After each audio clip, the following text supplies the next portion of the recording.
she said. "We need to postpone the wedding. My mom's sick." I expressed my sympathy. Then I saw her mom's social media post from a casino in Monaco. I sent the screenshot to her entire family with the caption, "So glad she's feeling better." The wedding was off, but not the way she planned. I, 31 male, am sitting here in what should have been my wedding week, drinking a beer and feeling oddly relieved. Instead of final venue checks and rehearsal dinners, I'm packing up boxes and canceling vendors. Let me back up. Tessa, 29, and I had been together for 4 years, engaged for 1. Wedding was set for this Saturday. Classic fall wedding, 150 guests, the works. We dropped about $28 total, mostly from my savings since I make more. Everything was locked in. 2 weeks ago, Tuesday morning, Tessa called me at work. She was crying, full-on sobbing. "Babe, I have terrible news. My mom, she's really sick. The doctors found something during her routine checkup." My heart dropped. Her mom, Elena, 52, and I had a decent relationship. Not super close, but friendly enough. "Oh no, what did they find?" "They're running more tests, but it doesn't look good. She's really scared and needs me." "I hate to ask this, but can we postpone the wedding? Just until she's better. I can't imagine getting married without her there, and she needs treatment immediately." What was I supposed to say? Of course I agreed. Told her family comes first. We'll figure out the wedding stuff later. She cried harder, thanking me for being so understanding. The next few days were a blur of cancellation calls, lost deposits everywhere. Venue 5K, catering 3K, flowers 15K. The photographer was cool and said we could apply the deposit to a future date. Small victories, right? Tessa was staying with her mom to help out, barely responding to texts. When she did, it was short. "Mom's resting or at the hospital. Talk later." I offered to come help, bring food, anything. She said her mom was too weak for visitors and didn't want anyone seeing her like that. I was worried sick. Sent flowers to their house with a get well card. Tessa texted a quick thanks. Mom appreciated it. Then came Sunday night. I was mindlessly scrolling Instagram when I saw it. My buddy Derek had shared a story from some luxury travel account. The post was showcasing the Casino de Monte Carlo in Monaco. Beautiful sunset shot, champagne, the works. And there in the third photo of the carousel at a roulette table was Eleanor laughing, holding a martini, wearing a designer dress. The post was from that day, timestamped 6 hours ago. I stared at my phone for probably 10 minutes, refreshed the page thinking maybe I was seeing things. Nope, that was definitely Eleanor. I knew that laugh, that jewelry she always wore. Then I noticed who was tagged in the photo. Eleanor Style 55, her actual Instagram that I followed, but she rarely posted on. Clicked on her profile, she'd been posting stories. You know, the ones that disappear after 24 hours, except she forgot one thing. I could see them. Her stories from the past week. Airport selfie, adventure time, first-class cabin, treating myself, hotel room view in Monaco, paradise, spa day, much-needed relaxation, multiple casino shots, yacht party photos, designer shopping bags. The woman who was supposedly too sick to attend her daughter's wedding was living it up in Monaco. Had been there for a week. My hands were shaking. I screenshot everything, every single story. Then I checked Tessa's Instagram. Her last post, a photo of medical pamphlets with the caption, "Staying strong for mom. Wedding postponed, but family first. Thank you all for understanding." 182 likes. Dozens of comments offering prayers and support. I sat there for an hour just processing. Then I did what any rational person would do. I created a group message, added Tessa's dad Richard, her brother Kyle, her sister Zoe, her aunt Patricia, her cousins, my parents, my siblings, our entire wedding party, and about 20 mutual friends who'd been commenting support on her post. Attached every screenshot, all of Eleanor's Monaco stories, the casino photos, the yacht parties, the shopping sprees, my message. So glad Eleanor is feeling better. Miraculous recovery. Then I turned off my phone and went to bed. Update 1. Holy hell. The fallout was instantaneous and nuclear. Woke up to 89 missed calls, 200 plus texts. My phone was practically having a seizure. The first voicemail was from Richard, Tessa's dad, at 5:47 a hell. "Is this Eleanor's in Monaco? Call me now." Here's the thing about Richard and Eleanor. They've been divorced for 3 years, messy split. Eleanor got alimony, a lot of alimony. Richard thought she'd been struggling financially based on her constant complaints and requests for extra money for medical expenses. The second voicemail was Tessa screaming, "How dare you? You had no right. This was private family business. You've ruined everything." Interesting choice of words. Not "this isn't what it looks like" or "I can explain." Just anger that I'd exposed it. Kyle, her brother, texted, "Yo, T-Mom told me she couldn't help with my student loans because of medical bills. She's at a yacht party." Zoe called me directly around noon. She was the only calm one. "Adrian, I need you to know something. This isn't the first time. Last year when Mom supposedly had that emergency surgery, she was in Cabo. I found out accidentally, but she made me promise not to tell Dad or Kyle. I'm sorry. I should have warned you when you started dating Tessa." The plot thickens. By evening, Tessa showed up at my apartment. No warning, just pounding on the door. "Open up. We need to talk." I opened the door but didn't let her in. She looked rough, mascara smudged, hair a mess. "How could you do this to me?" she demanded. "How could your mom fake being sick to go to Monaco? That's complicated. You don't understand. Then explain it." She started crying, but not sad cry, angry crying. The Monaco trip was planned months ago. It was non-refundable. Mom used her savings, so she lied about being sick. She is sick. She has anxiety. The trip was therapeutic. I actually laughed. Therapeutic gambling. You don't get it. You've never had anxiety. Mom needed this trip to decompress before my wedding. She was going to come back refreshed and ready. Tessa, you told me she had something serious. We postponed our wedding. I lost thousands in deposits. Her face changed, got harder. Well, maybe if you weren't so obsessed with having a huge wedding, the deposits wouldn't matter. This is really your fault for pressuring me into all that expensive stuff. Record scratch. What? You wanted the country club venue. You insisted on the expensive catering. You picked the $3,000 flower arrangements because you made me feel like I had to with your successful job and your money. There it was. The entitlement showing through. Get out. We're still getting married, right? We can reschedule for spring. Tessa, you lied to me. Your mom lied to everyone. No, we're not getting married. She went from angry to panic mode real quick. You can't call off our wedding over this. It was just a little lie. Mom deserved a vacation. She's been through so much with the divorce. The wedding's already called off, remember? You did that. I'm just making it permanent. She started screaming about how I was ruining her life, how she'd already told everyone we were getting married, how her friends would judge her, how she'd wasted 4 years on me. I closed the door. She stood outside yelling for another 10 minutes until my neighbor threatened to call the cops. But here's where it gets really good. Richard called me that night. Turns out Eleanor's Monaco trip funded by the extra alimony she'd been getting by claiming medical expenses. Fraud. He's taking her back to court. Kyle messaged me. Bro, mom owes me $15K in medical loan money. I've been eating ramen for months, thinking I was helping with her chemo. I'm done with both of them. Even better, the venue called me. Turns out, when I canceled, I mentioned a family medical emergency. They felt bad and were going to refund half my deposit as a courtesy. But Tessa had already called them the same day. She told me about postponing and tried to reschedule for next year without telling me. When they mentioned the refund during her call, she said, "Oh no, keep it as credit for our new date." She was planning this before she even told me about the illness. Update 2. The entitlement escalation has been absolutely wild. So, after I went public with everything and ended the engagement, Tessa and Eleanor went into full damage control mode. Eleanor posted this long Facebook post about how she has chronic anxiety disorder and the Monaco trip was doctor recommended for her mental health.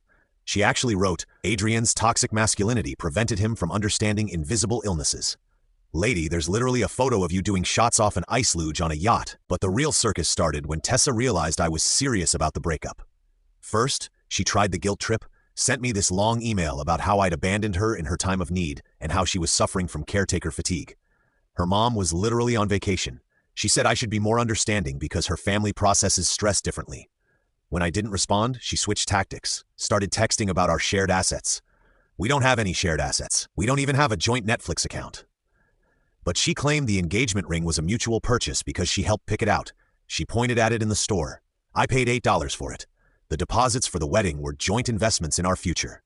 I have receipts showing I paid everything. My apartment had become our home, and she had tenant rights. She's not on the lease and was staying there 3 to 4 nights a week. The weekend trip we booked for December was her property because it was a birthday gift. Her birthday is in March. I forwarded everything to my lawyer friend who literally responded, Elmo. Then came the family attacks. Eleanor started calling my mother. They'd met maybe 3 times total. Eleanor was sobbing about how I was destroying her daughter's future and how could my mother raise such a heartless son. My mom, absolute legend, responded, maybe if you'd raised an honest daughter, we wouldn't be here. Also, how was Monaco? The photos looked lovely. Eleanor hung up and blocked her. Patricia, Tessa's aunt, tried to play mediator, called me saying this was all a misunderstanding and that every family has their quirks.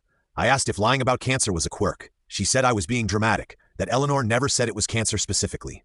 I sent her the text where Tessa literally used the words, "It might be cancer. We're waiting for results." Patricia, well, anxiety can feel like cancer to the person experiencing it. I hung up, but the peak entitlement came when Tessa showed up at my work. Security had to escort her out. She came in around lunch, marched past reception, told them she was my fiancée, and cornered me in the break room. Started loud talking about how I was financially abusing her by stealing the wedding funds and leaving her with nothing. My coworkers were stunned. She was making a whole scene about how she'd quit her part-time retail job to support me. She quit because she didn't like her manager and now had no income because of my betrayal. Security arrived. She told them she was my fiancée and had a right to be there. They asked me if this was true. Ex-fiancé, and no, she doesn't. As they escorted her out, she screamed, "You'll pay for this." My mother knows lawyers. Plot twist from Zoe. Still the only sane one. Eleanor doesn't know lawyers. She knows a paralegal from her book club who does real estate closings. The revenge tour wasn't over, though. Remember those wedding deposits I lost? Well, I started calling vendors to see if anything could be salvaged. The photographer was still cool about applying credit to future events. The caterer had actually felt bad and offered a partial refund when I explained the situation. But the venue was interesting. Turns out Tessa had called them again. This time, pretending the wedding was back on, tried to access the credit she thought was there. When they told her I'd officially canceled and requested any possible refund be sent to me, she lost it, started threatening to leave bad reviews, saying they were stealing from a bride, etc. They recorded the call, sent it to me as a courtesy with a note. We're refunding your full deposit. Nobody should have to deal with this. $5,000 back in my pocket, and a recording of Tessa screaming at a venue coordinator about how they were ruining her special day and she'd make sure no one ever books there again. I forwarded the recording to Richard, not to be petty, but because he deserved to know what his daughter had become. His response? I'm sorry, Adrian. I failed as a father. Eleanor poisoned her with this entitlement. I'm cutting them both off. Final update.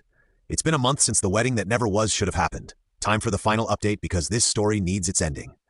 After the work incident, I knew I needed a restraining order. Filed the paperwork with documentation of her showing up at my home and work, the harassing messages, and the recordings from the venue. Granted, temporarily, court date set for permanent one. But Tessa couldn't help herself. 2 weeks ago, she created a fake Instagram account and started messaging my female coworkers, telling them I was abusive, that I'd stolen from her, that I'd isolated her from her family. One coworker, Harmony, immediately forwarded me the messages. The messages were unhinged. Claimed I'd forced her mother to go to Monaco to separate them. Said I'd manipulated the wedding vendors to keep their money. Accused me of emotional abuse for exposing family medical information. Then she made her biggest mistake. She messaged my ex Jenna, who I dated before. Tessa, still friendly, we grabbed coffee sometimes. Tessa knew this and had always been jealous.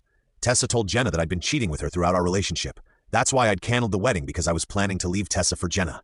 Jenna, absolute hero, played along. Got Tessa to admit in writing that she'd lied about her mom's illness. That the whole thing was planned. That she'd wanted to postpone the wedding because, wait for it, she'd been talking to her ex Dimitri. He'd been going through something and she wanted to be there for him without the pressure of wedding planning. The Monaco trip, Eleanor had invited Dimitri. They were all there together. The family photos Zoe found later confirmed it. There's Dimitri in the background of the yacht party. Tessa was planning to use the postponement to figure out if she wanted to get back with Dimitri. If not, she just rescheduled the wedding with me for spring. I was the backup plan. Jenna sent me everything, then posted it all on her public Instagram with the caption, "When the trash takes itself out." It went semi-viral in our city. Tons of people knew about our wedding, had been invited, had sent gifts. The humiliation was complete. But wait, there's more consequences. Remember Richard taking Eleanor back to court? Well, the Monaco documentation I provided was Exhibit A. Turns out she'd claimed medical expenses for the exact date she was traveling. Fraud. The alimony got reversed. She now owes him money. Eleanor tried to sell her house to pay for legal fees, but Kyle, beautiful petty Kyle, had filed a civil suit for the $15 cane dollars she borrowed under false pretenses. Lien on the house. Can't sell until it's resolved. Tessa, now exposed and humiliated, tried one last Hail Mary. She contacted my cousin about buying the engagement ring from me since it was meant for her. My cousin told her I'd already sold it and donated half to a cancer charity in Eleanor's honor. I actually did this. Felt poetic. The restraining order hearing was last week. Tessa showed up with Eleanor, no lawyer. Couldn't afford one, apparently. Tessa tried to claim I was the aggressor, that I'd stalked her mom's social media and harassed her family with private information. The judge looked at the evidence, the messages, the recordings, the work incident. Jenna's screenshots, restraining order granted. 2 years, no contact. As we left court, Eleanor couldn't help herself, shouted across the parking lot, "You'll regret this. Tessa was the best thing that ever happened to you." I stopped, turned, smiled. "Tell Monaco I said hi. Current status. Tessa is living with Eleanor, who's living with her sister Patricia, because the house is tied up in legal issues. Kyle hasn't spoken to either of them since he found out about the money. Zoe sent me a thank you card for finally exposing the truth. Richard is in therapy, genuinely working through the guilt of enabling this behavior. Dimitri apparently dumped Tessa via text after the Instagram exposure. I got back about $11 of my deposits. My company gave me extra PTO days for personal distress. Started dating Harmony from accounting last week. The one who forwarded me the first messages, she asked me out. The funniest part, last I heard from Zoe, Tessa was trying to become an influencer. Posted a video about surviving narcissistic abuse that got 12 views. The comments were all people calling her out with screenshots of her lies. Eleanor posted about starting a travel blog. It has one post about Monaco that literally no one has read except the lawyer using it as evidence. Do I feel bad? Not even a little. They had every opportunity to be honest, to be decent, to just not lie about cancer, to go party in Monaco. The bar was underground, and they still couldn't clear it. The wedding would have been this past Saturday. Instead of saying I do to Tessa, I was on a beach vacation with Harmony. Used some of the refunded deposit money, posted lots of photos, made sure they were all public. Petty? Maybe satisfying? Absolutely. Thanks for following this insane journey. Remember, folks, when someone shows you who they are, believe them. And always, always check their mom's Instagram stories. Peace out from the guy who dodged a massive bullet. P.S. Harmony thinks this whole story is hilarious and has already made Tell Monaco I said hi into an inside joke.